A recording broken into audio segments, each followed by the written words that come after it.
Aujourd'hui, on enseigne sur la bibliologie, l'étude, la connaissance de la Bible. Et on a vu que le mot Bible veut dire livre. Donc, on entend le mot Bible, ça vient du mot grec biblos, qui veut dire livre. Il y a aussi son diminutif qui est utilisé dans la Bible, le diminutif de biblos, qui est biblion, qui veut dire livre. Donc, Bible veut simplement dire livre. C'est ce qu'on a vu hier. D'accord? Donc, hier, on a vu le mot Bible, on a vu les autres noms de la Bible. Dans les autres noms de la Bible, on a vu qu'en dehors du fait que ce livre-ci est appelé Bible, c'est appelé Bible, pas seulement Bible, c'est appelé Écriture au singulier. Et c'est aussi appelé les Écritures au pluriel. Un autre nom de la Bible qu'on a vu, c'est les Saintes Écritures. La Bible est aussi appelée les Saintes Écritures. C'est toujours le nom de la Bible. Donc on entend Saintes Écritures, c'est la Bible. On entend Écriture, c'est la Bible.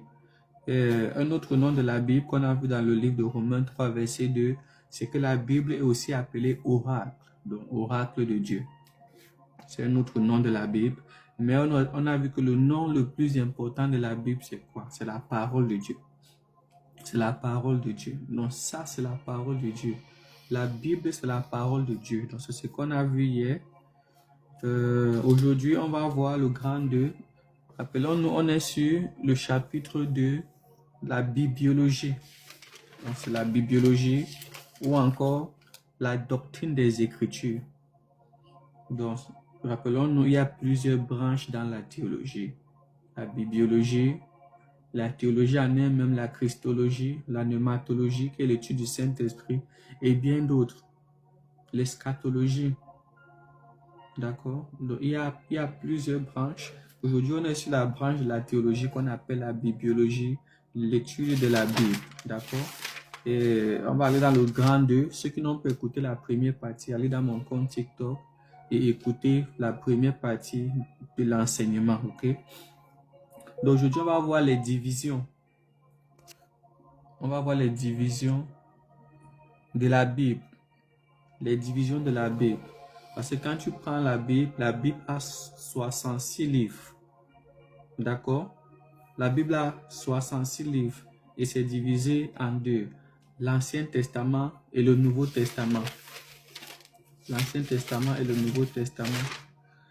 Et dans les divisions, on va commencer par voir les divisions de l'Ancien Testament et après on va voir les divisions du Nouveau Testament. D'accord? Donc c'est ce qu'on va voir aujourd'hui. Prenez vos Bibles. Ceux qui ont les Bibles, prenez les Bibles. Ouvrez l'application dans votre téléphone. Pour ceux qui n'ont pas la Bible physique. Comme je dis toujours, c'est important d'avoir la Bible physique. La Bible dans le téléphone, c'est bon. Dans l'ordinateur, c'est bon. Dans le iPad, c'est bon. Mais c'est important d'avoir la Bible. Donc, on est dans le grand 2, les divisions des Écritures. Mais maintenant, dans le grand 2, on a le grand A. On peut nommer ça comme ça. Le grand A, les deux testaments. Donc, la Bible a deux testaments. Testament, ça veut dire alliance. Donc, on a l'Ancien Testament, l'Ancienne Alliance. Le Nouveau Testament, Nouvelle Alliance. Donc, c'est ça. La Bible est divisée en deux sections connues comme Ancien et Nouveau Testament. Le mot testament a été à l'origine traduit comme alliance pour signifier que l'Ancien et le Nouveau Testament sont tous deux des alliances que Dieu a fait avec son peuple. Donc, l'Ancienne Alliance, Nouvelle Alliance. L'Ancien Testament, Nouveau Testament. Donc, les deux appellations sont correctes. Donc, ça c'est le grand A. Le grand B, on va voir les divisions de l'Ancien Testament. Comment est divisé l'Ancien Testament? Parce que c'est un peu comme des catégories, des blocs pour pouvoir se retrouver facilement. D'accord? Donc, il y a l'Ancien Testament qui a 39 livres et le Nouveau Testament en a 27 qui forment 66 livres. Donc c'est important de connaître la Bible à 66 livres. Si tu es chrétien, c'est important de savoir ça. C'est important aussi de savoir que l'Ancien Testament en a 39 et le Nouveau Testament a 27. Maintenant, on va voir les divisions. C'est catégorisé en quoi? Comment est-ce que c'est catégorisé pour faciliter la compréhension, la lecture, l'interprétation même des Écritures. Ok. Division de l'Ancien Testament. Pour ceux qui écrivent, ça c'est comme le grand B. Le grand A, on a vu les deux testaments, l'Ancien et le Nouveau Testament. Grand B, on parle des divisions de l'Ancien Testament. Ok. Maintenant, l'Ancien Testament était couramment divisé en 3 sections. C'est vrai, si on lit plusieurs livres de différentes personnes, on va voir qu'il y a souvent plusieurs divisions. Mais nous, on reste dans la théologie évangélique, pentecôtiste, protestante. Donc, c'est ce qu'on utilise, c'est sur quoi notre théologie est le plus basée. L'Ancien Testament était couramment divisé en 3 sections. En 3 sections. Ok, la première section, on a ce qu'on appelle la loi. Ça, c'est la première division de l'Ancien Testament, la loi ou la Torah. Donc, les Hébreux appellent ça la Torah. Les Juifs, la Torah. Donc, la loi ou la Torah, ça, c'est la première division. Donc, ça compose Genèse, Exode, Lévitique, Nombre et Deutéronome. Ça, c'est ce qu'on appelle la première division de l'Ancien Testament, la loi ou la Torah. La deuxième division de l'Ancien Testament, c'est ce qu'on appelle les prophètes. Les prophètes, en hébreu, ils appellent ça Nevihim. Nevihim. Donc, pour ceux qui écrivent, ça s'écrit N-E-B-H-I-M.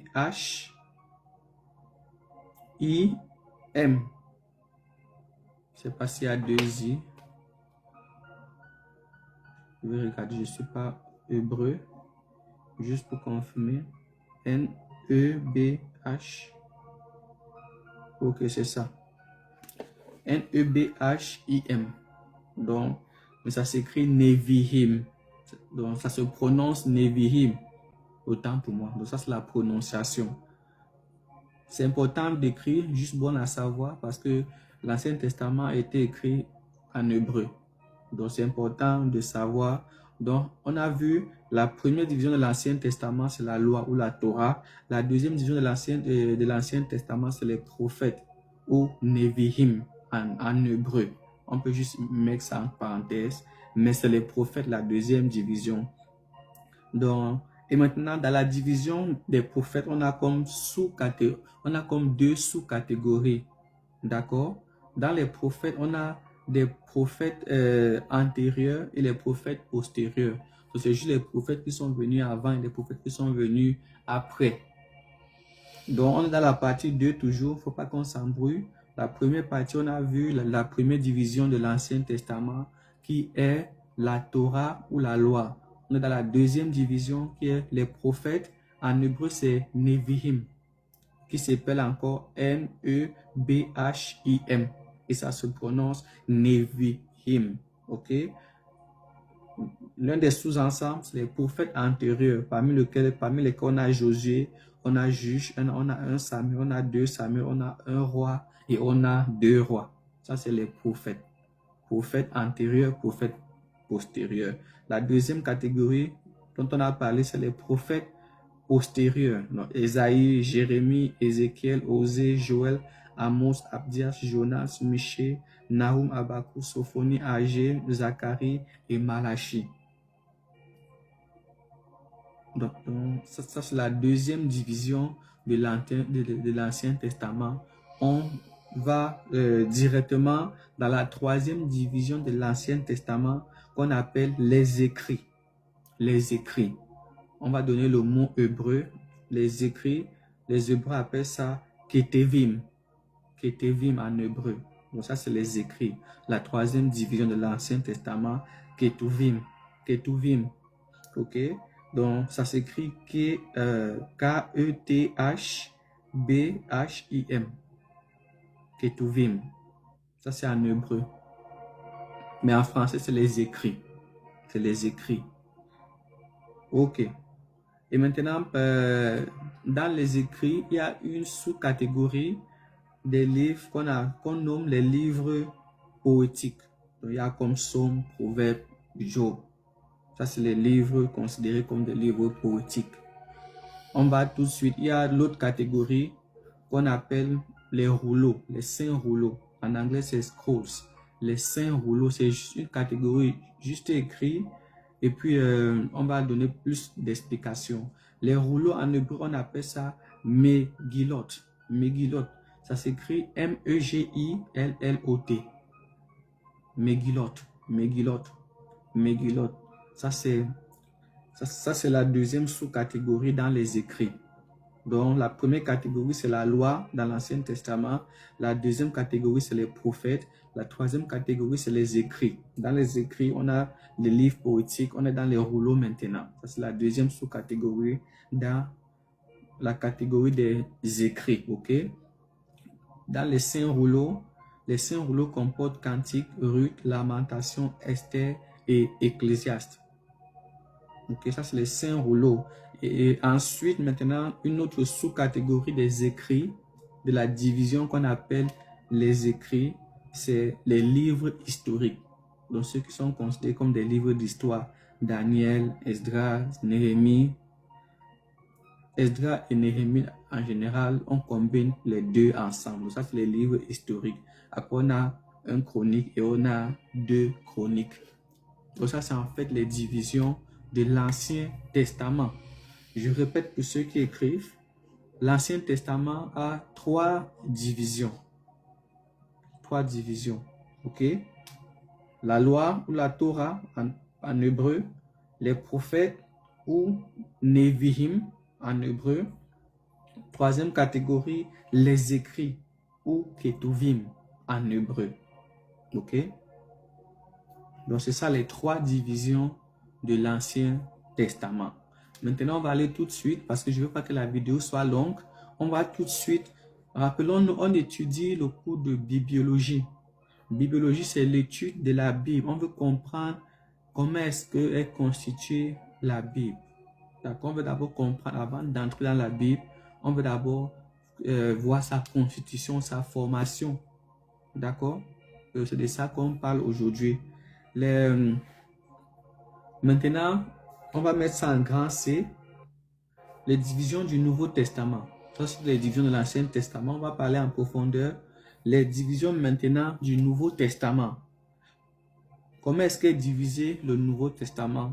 Donc, ce sont nos savants, ce sont ceux qui ont étudié, nos docteurs, nos professeurs bibliques qui ont fait les divisions pour nous. Et ça nous aide beaucoup à comprendre et à pouvoir interpréter la Bible plus facilement. OK? Donc, c'est les divisions du Nouveau Testament. Le premier, on a les livres biographiques. Les livres biographiques qui sont composés de Matthieu, Marc, Luc et Jean. Les livres biographiques. Donc, ça parle plus comme de Jésus, la biographie de Jésus, l'histoire de Jésus. Donc, ça décrit le parcours de Jésus. Donc, ça parle de Jésus. C'est pour ça que c'est considéré plus comme des livres biographiques. Matthieu, Marc, Luc et Jean. OK? On va voir que d'autres personnes catégorisent ça d'une autre façon. Donc, on va voir ça, c'est la première façon.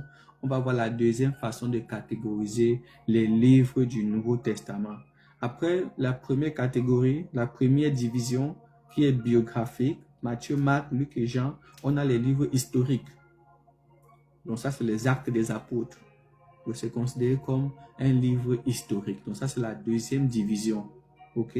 Maintenant, la troisième division, on a les livres pédagogiques. Les livres pédagogiques, c'est la troisième division du Nouveau Testament. Il y a Romains, 1 Corinthiens, 2 Corinthiens, Galates, Éphésiens, Philippiens, Colossiens, 1 Thessaloniciens, 2 Thessaloniciens, 1 Timothée, 2 Timothée, Tite, Philémon, Hébreux, Jacques, 1 Pierre, 2 Pierre, 1 Jean, 2 Jean, 3 Jean et Jude. Donc ça, c'est les livres pédagogiques.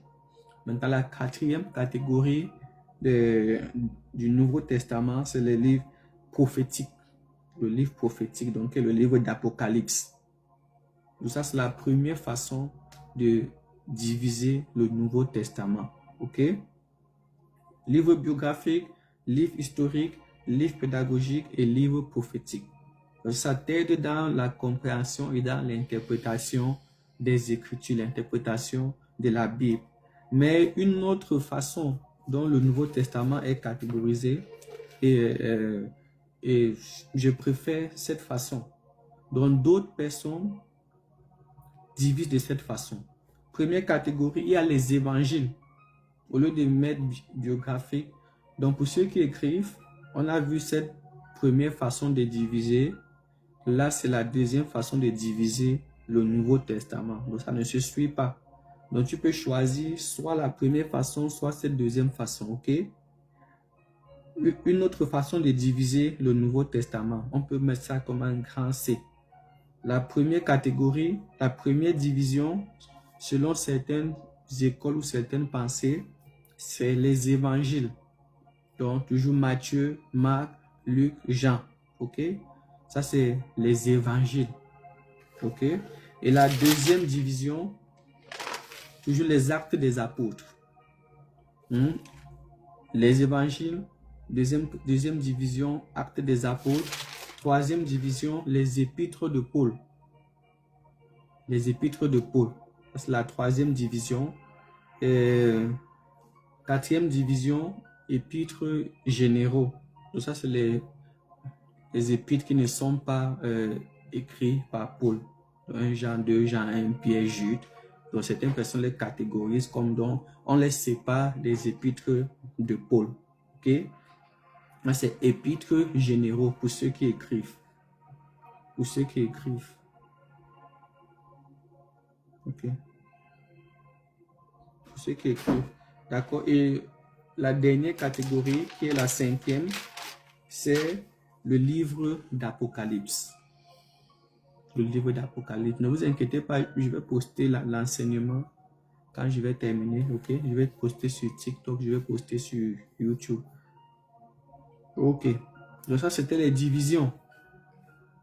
Ça, c'était les divisions de l'Ancien Testament et les divisions du Nouveau Testament. Donc si je vais faire un récapitulatif, donc les divisions de l'Ancien Testament, on a première catégorie, c'est la loi ou la Torah. Deuxième catégorie, c'est les prophètes ou bien Nevi'im en hébreu. La troisième catégorie, c'est les écrits. Et dans les écrits, on a les livres poétiques comme Psaumes, Proverbes, Job. On a les saints rouleaux qui est Cantique, Ruth, Lamentation, Esther, Ecclésiaste. On a les livres historiques, Daniel, Esdras et Néhémie, 1 Chronique, 2 Chroniques. Et dans les divisions de l'Ancien Testament, du Nouveau Testament, on a les évangiles. D'accord? Après les évangiles, on a les actes des apôtres. Après les actes des apôtres, on a les épîtres de Paul. Après les épîtres de Paul, on a ce qu'on appelle les épîtres généraux. Donc, qui ont été écrits par d'autres apôtres ou d'autres disciples de Jésus. OK? Et à la fin, on a le livre d'Apocalypse. Donc, c'est comme ça que tu peux diviser dans ta tête l'Ancien Testament et le Nouveau Testament pour faciliter ta lecture et pour faciliter ton interprétation des Écritures. Donc, c'est ça. Voilà. On va passer directement dans le grand D. Dans le grand D. Mais ce qu'on doit comprendre, c'est que dans la version hébreuse ou bien grecque de l'Ancien et du Nouveau Testament, il n'y avait pas de chapitre. Il n'y avait pas de verset. Donc la Bible est considérée comme étant inspirée par Dieu, inspirée par le Saint-Esprit, mais les chapitres, les versets ne sont pas jugés comme inspirés. Donc, on a juste ajouté ça pour faciliter la lecture. Mais parfois, il y a des erreurs, comme parfois tu vas lire peut-être chapitre 1, l'histoire finit dans chapitre 2. Vous comprenez? Et parfois, si tu ne lis pas chapitre 1, tu ne peux pas comprendre chapitre 2 si tu ne lis pas chapitre 1 au complet. Parfois même, il y a comme le chapitre 1 ne finit pas bien. Donc, tu vas peut-être voir une histoire, comme on a vu, il y a beaucoup de passages bibliques que quand tu lis, à la fin, ça ne finit pas complètement, mais ça va finir dans l'autre chapitre. Donc, c'est juste pour dire que les divisions en chapitres et en versets ont été ajoutées par nos pères, par les pères de la foi, par les hommes. Pas forcément inspirés par Dieu, pas que non, c'est Dieu qui a inspiré l'insertion des chapitres et des versets. Non, ça a été fait par l'homme pour faciliter, avec les imperfections, bien sûr.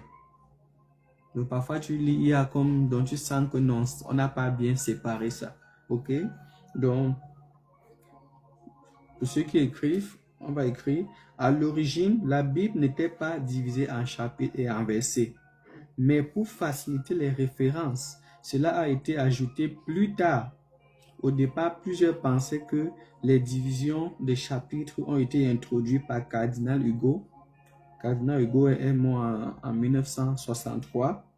Mais après une investigation, cela a été attribué à Stéphane Longton, qui est mort en 1228, archbishop de Canterbury. Donc c'est lui en fait qui a introduit les chapitres dans la Bible. D'accord? C'est lui qui a introduit les chapitres dans la Bible. Mais ok, ça c'était archbishop, ok? Le Nouveau Testament a été publié pour la première fois avec des versets par Robert Stephan en 1551. La première Bible publiée avec versets était la Geneva Bible de 1560. Ok? Comme je disais tantôt, il est important de réaliser que cette division n'était pas dans les textes originaux. Donc, quand on retrouve la Bible en hébreu ou bien en grec, il n'y a pas les divisions en chapitres et en versets. Donc, c'est écrit tout collé, tout ensemble, collé. Donc, tous les chapitres sont en un seul bloc, donc ça se suit. Donc, ça a été introduit. Donc, quand on trouve les manuscrits en papyrus, dans le sol, il n'y a pas les chapitres, il n'y a pas les versets. Donc, ça a été introduit plus tard pour faciliter notre lecture, pour faciliter notre compréhension. D'accord? Ok. Et ne sont pas... Ok. Je recommence. Il est important de réaliser que ces divisions n'étaient pas dans les textes originaux et ne sont pas considérées comme inspirées par Dieu. La plupart des divisions sont très aidantes, mais certains peuvent induire en erreur, surtout quand la division intervient en plein milieu d'un événement spécifique, d'une idée ou d'une suite de pensées. Donc parfois, comme je disais, tu peux tenter de lire une histoire dans la Bible, du coup ça coupe du chapitre 5 au chapitre 6. Donc peut-être l'auteur donnait une idée et on a introduit juste une division comme ça au milieu, donc ça fait comme ça coupe le flow. Et si tu t'arrêtes là, tu ne vas pas comprendre toute l'histoire. Il faut lire le chapitre qui suit ou le verset qui suit. D'accord? Les divisions des chapitres semblent suggérer qu'un nouveau sujet est en train d'être introduit, bien que cela ne soit pas plus souvent le cas. Donc, quand tu lis la Bible, tu peux faire l'erreur de penser que non, quand on passe à un chapitre suivant, c'est une autre pensée, c'est une autre histoire, c'est une autre théorie. Non. Le plus souvent, ça se complète. Donc, il faut lire au complet et pouvoir discerner toi-même c'est où la fin de l'idée, c'est où la fin de la pensée, c'est où la fin de l'histoire. C'est un peu ça le problème avec les divisions. Donc, parfois, ça peut induire en erreur. Il faut vraiment lire, il faut bien lire. D'accord? Juste utiliser les chapitres, les versets comme référence. Mais ce n'est pas des changements de sujet, ce n'est pas des changements de pensée, ce n'est pas des changements d'histoire forcément. Ok? Conséquemment, il est important de souvent ignorer les divisions des chapitres lorsqu'on analyse la signification d'un texte. Donc, quand tu es en train de vouloir interpréter la Bible, de vouloir comprendre un verset, parfois, juste il faut ignorer les divisions des chapitres et des versets et tu te concentres sur le bloc, sur la pensée, tu lis. Sinon, parfois, ça va t'induire en erreur. Tu vas lire, tu vas fermer pensant que c'est fini. Pourtant, ça continue dans l'autre verset ou dans l'autre chapitre. Donc, un exemple palpable qu'on va voir, un exemple palpable de ce dont on parle, dans le livre de Jean, chapitre 7, verset 53. Jean, chapitre 7, verset 53 et Jean 8, verset 1. On va voir cet exemple-là. On va voir Jean 7, 53, c'est la fin. Et directement, ça suit par Jean 8, verset 1. Ok? Qu'est-ce que la Bible dit? Quand on lit Jean 7, verset 53 et Jean 8, verset 1, ensemble, sans division des chapitres, on constate un constat significatif et évident. On va ouvrir ça, on va lire. Pour ceux qui ont leur Bible, ouvrez la Bible dans Jean chapitre 7, verset 53. Jean chapitre 7, verset 53. Jean chapitre 7, verset 53. Ok. Qu'est-ce qu'on voit? La Bible dit ici, et chacun s'en alla dans sa maison. C'est comme ça que le chapitre finit. Et chacun s'en alla dans sa maison. Ça, c'est après une réunion avec Jésus. Et le chapitre finit en disant juste, et chacun s'en alla dans sa maison. Mais quand tu pars dans le chapitre 8, Jean chapitre 8, verset 1, ça continue par, et Jésus s'en alla à la montagne des Olives. Vous voyez que ce verset est supposé être dans le verset 53 ou alors verset 54. Mais on a mis ça dans Jean chapitre 8, verset 1. Et Jésus s'en alla à la montagne des Olives. Donc on devait joindre ça ensemble et ça devait donner, qu'est-ce que ça devait donner? Et chacun s'en alla dans sa maison, mais Jésus s'en alla à la montagne des Olives. Chacun s'en alla dans sa maison et Jésus s'en alla à la montagne des Olives. Mais dès que tu ouvres le chapitre 8 de Jean, verset 1, ça commence juste par « Et Jésus s'en alla à la montagne des Olives ». Donc ça, c'est un peu... donc ça, c'est pour vous donner une idée des divisions. Parfois, ça peut induire en erreur. Donc, il faut lire un peu comme... surtout quand tu veux interpréter, il faut un peu ignorer les versets, il faut un peu ignorer les divisions en chapitres et lire le bloc, lire jusqu'à ce que tu saches que non, la pensée est finie. La pensée de l'histoire est terminée. Donc, on va s'arrêter dans les divisions comme ça aujourd'hui. Comme je dis, je ne veux pas que l'enseignement soit très long, du moins pour l'instant. Si vous avez des questions, écrivez en commentaire et puis on va essayer de les répondre. D'accord, je n'aimerais pas finir sans rappeler, il est important à chacun d'avoir une relation intime avec Jésus.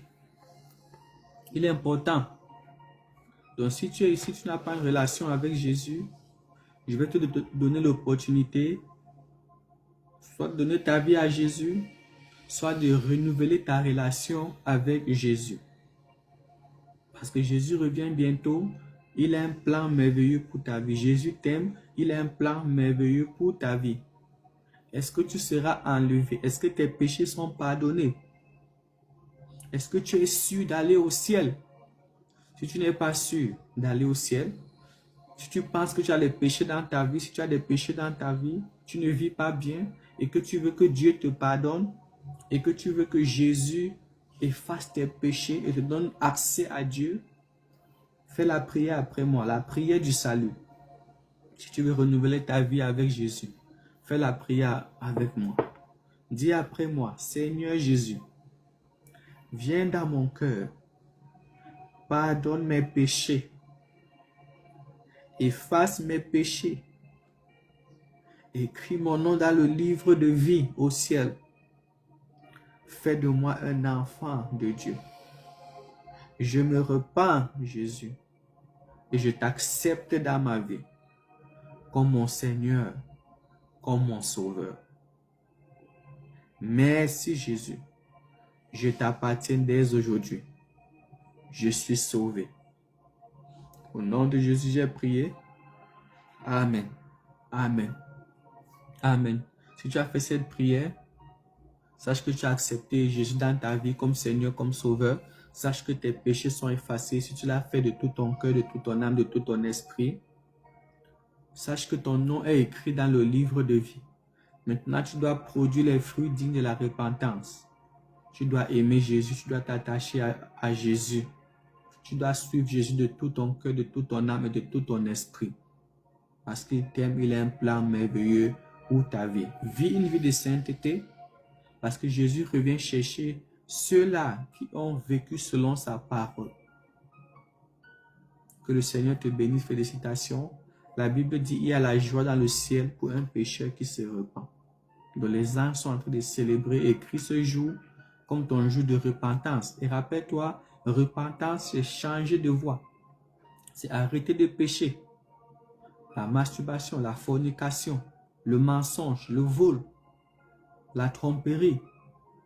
Ce sont des choses qui mènent à la mort, qui mènent en enfer. Donc que le Seigneur te bénisse, accroche-toi au Seigneur. Rappelle-toi, ne t'éloigne jamais de Dieu. Va toujours vers Dieu parce qu'il t'aime et il a un plan merveilleux pour ta vie.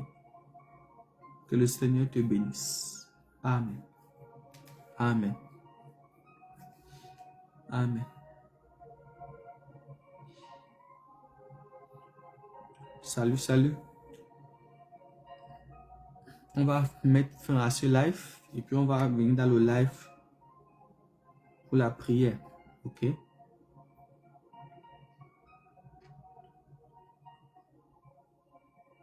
Pour ceux qui ne me suivent pas, suivez-moi. Je vais poster l'enseignement. Revenez dans mon compte TikTok. En journée, je vais poster cet enseignement. Et pour ceux qui n'ont pas écouté l'enseignement précédent, allez l'écouter. Ok? Allez écouter l'enseignement. Que le Seigneur vous bénisse. Passez une bonne journée. Shalom, shalom, shalom.